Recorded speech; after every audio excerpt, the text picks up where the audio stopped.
এটি হলো মুমিনদের একটি বড় গুণ। ও ভাইরা, আল্লাহ পাক রব্বুল আলামিন বিশ্ব নবীর এত জ্ঞান, পৃথিবীতে যত জ্ঞান ছিল, যত জ্ঞান আছে, যত যত জ্ঞান সামনে হবে কিয়ামত পর্যন্ত, সমস্ত জ্ঞান আল্লাহ পাক তার হাবিবকে দিয়েছেন। বলেন সুবহানাল্লাহ। সব জ্ঞান দিয়েছেন, তারপরেও আল্লাহ পাক তার হাবিবকে বলেছেন আমরুহুম শুরা বাইনাহুম, ও নবী, ও হাবিব, আপনি কাজ করেন, আপনি যে কাজ করবেন সেই কাজগুলি আপনি আপনার পাশে আছে সাহাবায়ে কেরাম বিজ্ঞ যারা সুদীজন তাদের সাথে পরামর্শ করে আপনি কাজ করেন। বলেন সুবহানাল্লাহ। আমার ভাই, আল্লাহ পাক রব্বুল আলামিন আল্লাহ পাক তার হাবিবকে দাঁড়ায় দেন, আমার হাবিব আপনি কাজ করবেন, প্রতিটা কাজ আপনি পরামর্শ করে করবেন। এজন্য আল্লাহ নবী যুদ্ধের ময়দানে যখন গিয়েছেন, যুদ্ধের ময়দানে যাওয়ার আগে ও সাহাবীদের সঙ্গে পরামর্শ করেছেন। জয় বলেন আল্লাহু আকবার। আল্লাহ নবী খন্দকের ময়দানে যাবেন, খন্দক যখন খন্দকের ময়দানে যাবে, খন্দকের প্রান্তরে আল্লাহ নবী যাওয়ার আগে সাহাবীদের সঙ্গে পরামর্শ করতেছে কিভাবে এই যুদ্ধে যেন জয়ী হতে পারে, আমরা জয়লাভ করতে পারি। তোমরা পরামর্শ দাও কি করে যুদ্ধটা করা যায়। সালমান ফারসি একজন বয়োবৃদ্ধ সাহাবী, তিনি পরামর্শ দিলেন, ও নবী, আপনি যদি একটি কাজ করতে পারেন, আপনি যদি পরীক্ষা খনন করতে পারেন, আপনি যদি খাল খনন করতে পারেন চতুর্দিকে মদিনা, আপনি যদি খাল খনন করতে পারেন, তাহলে এই কাজটি যদি করতে পারেন, তাহলে ওই কুরাইশরা আসবে, তারা অস্ত্র শস্ত্র সহ, তারা বাহিনী সহ, তারা এরকম ঘোড়া সহ, তারা সেখানেই পড়ে যাবে, সেখান থেকে উঠতে পারবে না। বলেন সুবহানাল্লাহ। আবার এই পরীক্ষাগুলি এত ছোট করা যাবে না, সেখান থেকে উঠবে অথবা লাফ দিয়ে পার হবে ঘোড়া সহ, তারা যেন পার হতে না পারে, এটাকে প্রশস্ত করতে হবে, এটাকে ডিপ করতে হবে, গর্তটা বেশি করে করতে হবে। আল্লাহ নবী বললেন, ও সালমান ফারসি, তোমার পরামর্শটা চমৎকার। সুবহানাল্লাহ বলেন, তোমার পরামর্শটা চমৎকার। আল্লাহ নবী এই পরামর্শ গ্রহণ করলেন।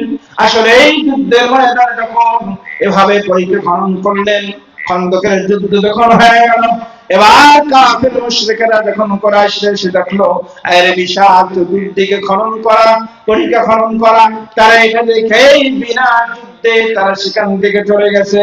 আল্লাহ নবী এই সেই খন্দকের ময়দানে বিনা যুদ্ধে আল্লাহ নবী বিজয় হয়ে গেছেন। বলেন সুবহানাল্লাহ।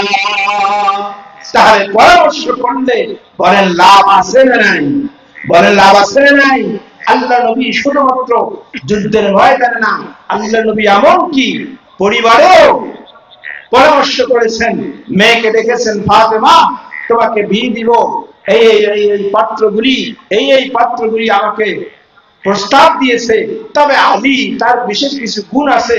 হযরত ফাতেমা যখন দেখেছেন যে আল্লাহ নবী তার বাবা আলীর ব্যাপারে এত প্রশংসা করতেছেন, এত প্রশংসা করতেছেন, ফাতেমা বলল যে বাবা ঠিক আছে, তোমার জামাই হিসেবে আলীকেই তুমি সিদ্ধান্ত গ্রহণ করো, আলীকেই জামাই হিসেবে মেনে নাও। বলেন সুবহানাল্লাহ। আল্লাহ নবী পরিবারে পরামর্শ করেছেন, যুদ্ধের ময়দানে যাওয়ার সময় পরামর্শ করেছেন।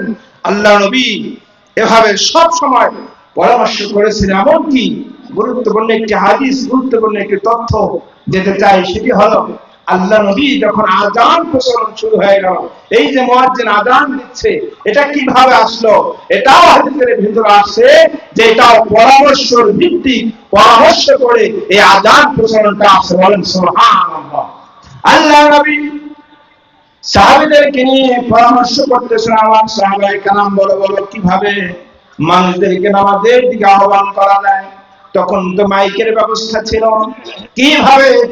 কিভাবে মানুষদেরকে নামাজের দিকে আহ্বান করা যায়। কেউ বলল, আল্লাহ নবী নামাজের যখন সময় হয়ে যাবে তখন আমরা পতাকা লটকাই দিব, এভাবে পতাকা উড়ে দিব, চতুর্দিক থেকে মানুষেরা দেখবে, তারা নামাজে চলে আসবে। কেউ বলল যে না, আর একজন পরামর্শ দিল সিংহায় ফুৎকার দেওয়া হবে, আর একজন বলল যে না, আগুন জ্বলিয়ে দেওয়া হবে, আগুন দেখে তারা নামাজে আসবে। সর্বশেষ সিদ্ধান্ত হয়ে গেল আল্লাহ নবীর একজন সাহাবী যাক যায়েদ বিন সাবিত তিনি বললেন যে না, আমি স্বপ্নে দেখেছি কে যেন এসে আমাকে আযানের বাক্যগুলি শোনায় দিয়ে গেলেন। বলেন সুবহানাল্লাহ।